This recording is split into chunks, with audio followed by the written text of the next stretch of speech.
बाकी युवा सिर्फ और सिर्फ झंडे उठाने के लिए उनको नजर आते हैं। जो युवाओं के मुद्दे हैं, बेरोजगारी के मुद्दे हैं, महंगाई के मुद्दे हैं, इन सब से लोगों का ध्यान हट जाए। बॉर्डर पे खून की आंसू रो रहे हैं, छात्र सड़कों पे हैं अपने अधिकारों के लिए।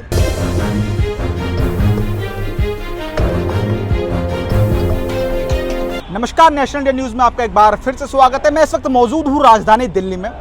यहाँ पर मेरी बात अभी छात्रों से हो रही थी, छात्रों की समस्याओं को लेकर हो रही थी। इस वक्त मैं यहाँ पर जंतर मंतर के समकक्ष एक रोड है, वहाँ पर मैं मौजूद हूँ। मेरी मुलाकात हुई एक सोशल संगठन चलाने वाले एक व्यक्ति से। उन्होंने बताया देशव्यापी कुछ मांगे, देशव्यापी जो जानकारी उन्होंने मुझे साझा की। मैं उनसे ही विस्तार से जानने की कोशिश करूँगा। फ़िलहाल जो देश के मौजूदा हालात हैं उस पर उनकी क्या राय है, किस तरह से सरकार को इसमें चेंजेस करने चाहिए, किस तरह से बदलाव आने चाहिए, पूरी जानकारी के साथ मैं उनसे बात करने की यहाँ कोशिश करूँगा। क्या नाम है सर आपका? मेरा नाम अभिषेक नरेंद्र सिंह है जी। और मैं बेसिकली बिहार का रहने वाला हूँ। दिल्ली में हमारा संगठन चलता है युवा हिंद अधिकार शक्ति जी, जो युवाओं के अधिकार की लड़ाई लड़ता है। और पिछले 2 साल से हम लोग ज़मीन पे युवाओं की लड़ाई लड़ते हैं जी। आपसे समझना चाहूँगा, पीछे हमारे पीछे काफ़ी युवा बैठे हुए हैं SSC GD की समस्याओं को लेकर। कहीं ना कहीं आपको नहीं लगता देश में जो छात्रों की आवाज़ को दबाने का काम कर रही है? देखिए, देश की हालत आज बहुत दयनीय है जी। छात्र सड़कों पे है अपने अधिकारों के लिए, किसान बॉर्डर पे खून की आंसू रो रहे हैं। पिछले 1 सालों से कोई सुनने वाला नहीं है जी। महंगाई से आम जनता त्रस्त है और ऐसे में कोई भी ऐसा तबका नहीं है जो आज की परिस्थिति में खुश हो और अपनी ज़िंदगी में खुशहाल हो। तो देश बहुत ही दयनीय स्थिति में है और इसमें कहीं ना कहीं जो खामियां हैं, जो सरकार की नीतियों की खामियां हैं और निश्चित तौर पे सरकार इसमें दोषी है। जो जितना मैं आकलन करके आया हूँ, मैं आपसे समझना चाह रहा हूँ, आप देश के युवा हैं, आपको बेहतर मालूम है देश की परिस्थिति इस वक्त क्या है। त्रिपुरा में हिंसा होती है, वहाँ मुस्लिम समुदाय को मारा जाता है, पीटा जाता है, उसके बाद मस्जिद तोड़ दी जाती है। क्या किस तरफ इशारा करती हैं सब चीज़ें? देखिए, जब इंसान के पास विकास के मुद्दे नहीं होते जी, जब इंसान विकास के रास्ते पे आगे नहीं बढ़ता है जी, तो इस तरह की चीज़ें लोगों को धर्म में, जाति में उलझाकर, दंगों में उलझाकर लोगों को बड़गलाने की कोशिश है, ताकि लोग जो मेन मुद्दे हैं, जो युवाओं के मुद्दे हैं, बेरोजगारी के मुद्दे हैं, महंगाई के मुद्दे हैं, इन सब से लोगों का ध्यान हट जाए और लोगों को धर्म जाति में उलझाकर अपनी राजनीतिक रोटी सेकने का ये पूरा प्रयास है, जो बहुत ही देश को बहुत पीछे धकेल रहा है। देश काफ़ी पीछे जा रहा है। आपने महंगाई के ऊपर बताया, बेरोजगारी के ऊपर बताया, मैं आपसे ही समझना चाहूँगा।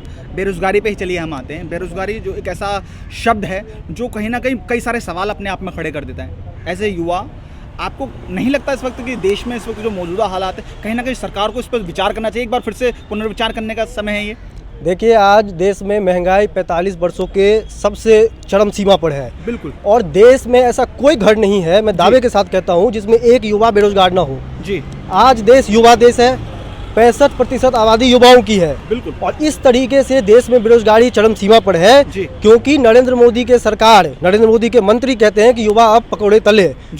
पकौड़े तलना नरेंद्र मोदी की सरकार के मंत्रियों को रोजगार लगता है और यही नतीजा है। जब मंत्री इस तरह से सोचते हैं, जब सरकार के लोग इस तरीके से सोचते हैं, युवाओं को इस भावना से देखते हैं, तो आप देख सकते हैं हमारे पीछे SSC के अभ्यर्थी युवा और इस तरीके से ना जाने देश में कितने आंदोलन चल रहे हैं, क्योंकि आज देश में रोजगार नहीं है, लोग त्रस्त हैं, घर में बैठ नहीं सकते और बाहर कोई सुनने वाला है नहीं उनकी जी।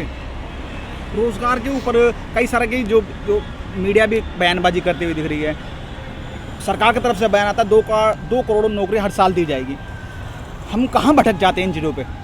देखिए, सरकार की कथनी और करनी में बहुत फर्क है जी। 2 करोड़ रोजगार की बात हो, युवाओं को राजनीति में लाने की बात हो, जब चुनाव आता है हर पार्टी का हर नेता मंच से युवाओं की बात करता है जी। हर पार्टी का हर नेता बेरोजगारी की बात करता है जी। जैसे ही वो सत्ता में आते हैं, चाहे किसी प्रदेश में आए चाहे देश में आए, सत्ता में आने के बाद उनको युवा नजर नहीं आते। युवा सिर्फ और सिर्फ नेताओं के अपने बच्चे नजर आते हैं, बाकी युवा सिर्फ और सिर्फ झंडे उठाने के लिए उनको नजर आते हैं। ये हकीकत है इस देश की। इसीलिए आज आम युवाओं को राजनीति में आगे आना पड़ेगा। युवाओं के साथ छल होता नहीं दिख रहा। इतने सारे मुद्दे थे, आपने बताया बेरोजगारी के ऊपर, SSC GD यहाँ पर प्रदर्शन कर रहे हैं, कहीं ना कहीं युवाओं के साथ एक छल होता नहीं दिख रहा, क्योंकि जो बेसिक सुविधा है वो भी नहीं दी जा रही उन्हें। युवा बुरी तरीके से ठगे जा रहे हैं जी। लेकिन इसका सॉल्यूशन क्या है? आपको सॉल्यूशन पे बात करनी होगी। बिल्कुल, बिल्कुल। क्योंकि हर पार्टी युवाओं को ठग रही है जी। तो ऐसे में युवा कहाँ जाएगा?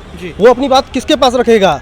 युवा अगर सड़कों पे उतरकर अपनी आवाज को रखता है तो उस पर डंडे चलवा दिए जाते हैं। चुनाव के मैदान में युवाओं से झंडे उठवाए जाते हैं।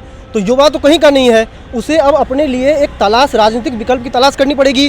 और विकल्प की तलाश करने से ज़्यादा अच्छा है कि युवा अपने लिए एक राजनीतिक मंच बना ले और उस मंच के माध्यम से अपने हक की लड़ाई लड़े और खुद ही संसद विधानसभा में जाकर अपने अधिकार के लिए लड़े। आने वाली पीढ़ी के लिए लड़े, यही युवाओं के पास एकमात्र विकल्प है। और इसी के लिए युवा हिंद अधिकार शक्ति लड़ाई लड़ रही है पूरे दिल्ली में। जी, मैं आपसे समझना चाहूँगा, अभी निकट भविष्य में यूपी में चुनाव होने, ये सारे जो मुद्दे हैं, चाहे वो बेरोजगारी हो, चाहे वो महंगाई हो, कितना असर करेगी चुनाव पे ये सब चीज़ें? देखिए, चुनाव पे इस बार जैसा लग रहा है, जो देखने से जमीनी हकीकत लग रही है, वो ये लग रहा है कि किसान आंदोलन ने एक बहुत बड़ी भूमिका निभा दी है। और गांव में, खासकर गांव इलाकों में किसान आंदोलन का प्रकोप है। जो लोग कहते हैं कि किसान आंदोलन सिर्फ पंजाब हरियाणा का आंदोलन है या पश्चिमी उत्तर प्रदेश का आंदोलन है, ऐसा नहीं है। किसान आंदोलन कहीं ना कहीं हर घर में अब जा चुका है, हर घर की आवाज़ बन चुका है। और ऐसे में उत्तर प्रदेश का जो चुनाव होने वाला है, ये इतना आसान नहीं होने वाला है। यहाँ पर मुकाबला बहुत कांटे का होने वाला है। और युवा की जिम्मेदारी है, उत्तर प्रदेश के युवाओं की जिम्मेदारी है कि वो आगे बढ़कर इस चुनाव में अपने रोजगार की बात, अपने अधिकार की बात, अपने शिक्षा की बात को पुरजोर तरीके से रखे और वर्तमान सरकार से सवाल पूछे। और अगर वर्तमान सरकार ने काम नहीं किया है तो उसे अपना नेता, अपना सरकार न चुने। बिल्कुल संवैधानिक हक है वो, बिल्कुल उनका अधिकार। मैं आपसे समझना चाहूँगा, देश के युवा हैं आप, भली बात ही देश की राजनीति को पहचानते, क्या लगता है किस सरकार के आसार हैं यूपी में?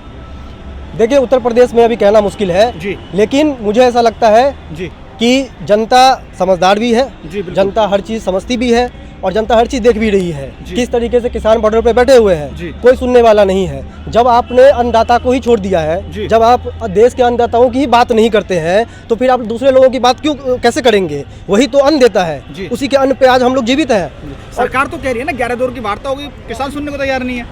तो क्या सरकार ये चाहती है कि किसान बिना अपनी समस्याओं का समाधान किए बॉर्डर छोड़ के चले जाएं? वार्ता किसको कहते हैं? आप वार्ता समस्या के समाधान के लिए करते हैं ना। जब आपने ये मन बना ही लिया है कि मुझे वार्ता सिर्फ और सिर्फ बातचीत के लिए, दिखाने के लिए करना है, मुझे वार्ता समाधान के लिए नहीं करना, तो फिर वार्ता करने से क्या फायदा? हम आप अगर अभी बात कर रहे हैं और अगर हम आपको सवालों के जवाब न दें, हम सवाल के बदले सवाल पूछ लें, तो फिर इस वार्ता का क्या मतलब है? कोई मतलब नहीं है। और सरकार यही कर रही है किसानों के साथ। बहुत बहुत धन्यवाद हमसे जुड़ने के लिए, हमसे बात रखने के लिए। तो ये हमारे साथ मौजूद थे, इन्होंने बड़ी बारीकी से और बड़ी विश्लेषण तौर पे हम लोगों को बताने का यहाँ प्रयास किया। देश की जो मूलभूत जो जितनी भी मांगे हैं, जितनी भी चीज़ें, वो सबके सामने जग जाहिर है। तो अगर आपको पसंद आया हो तो इसे लाइक करें, कमेंट करें, शेयर करें और हाँ, हमारे चैनल को सब्सक्राइब करना ना भूलें, ताकि देश विदेश से जुड़ी खबरें आप मिस ना करें। क्योंकि कोरोना काल में 2 गज दूरी, मास्क है जरूरी। नमस्कार।